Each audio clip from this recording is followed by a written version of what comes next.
এক জায়গায় দাঁড়াবো, দৌড়বো।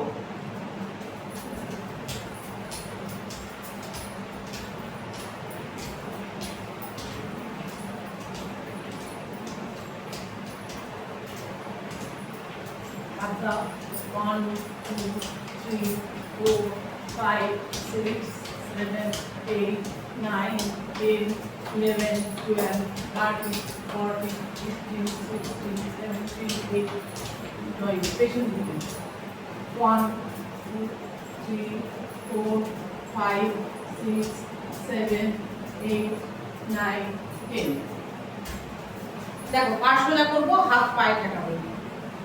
হাত উঁচু করলাম 1 2 3 4 5 6 7 8 9 10 হলো। এবারে কামার রাখবো, হ্যাঁ কোমরে হাত রাখবো। হ্যাঁ এই যে হাতটা উঁচু করলাম, পা উঠবে 1 2 3 4 5 6 7 8 9 10 ঠিক আছে। আচ্ছা এবার তাড়াসন করব। আমার তো এর উপর আমি দাঁড়াবো, হাত ফোল্ড করলাম, শ্বাস নিতে নিতে 1 2 3 4 5 6 7 8 9 10 নাভি দিলাম। আরেকবার শ্বাস নিতে নিতে 1 2 3 4 5 6 7 8 9 10 হলো। এবার তির্যক তাড়াসন, পাটাকে ভাগ করব, ঠিক আছে। হাতকে এখানে সাইডে চলে যাবে, 1 2 3 4 হলো। এবার পুরোটা যাব, 1 মাটিতে হাত, 2 3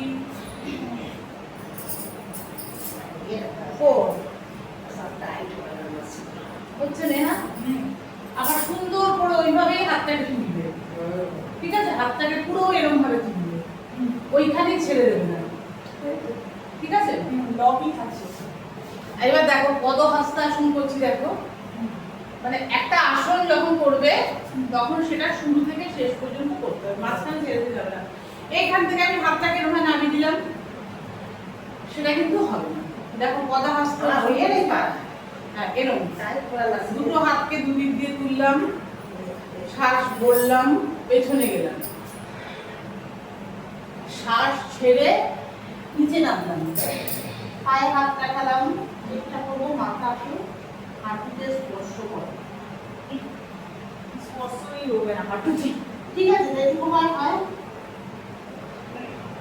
বেন্ড হয়ে যাচ্ছে, পাকে জড়িয়ে ধরে দেখো,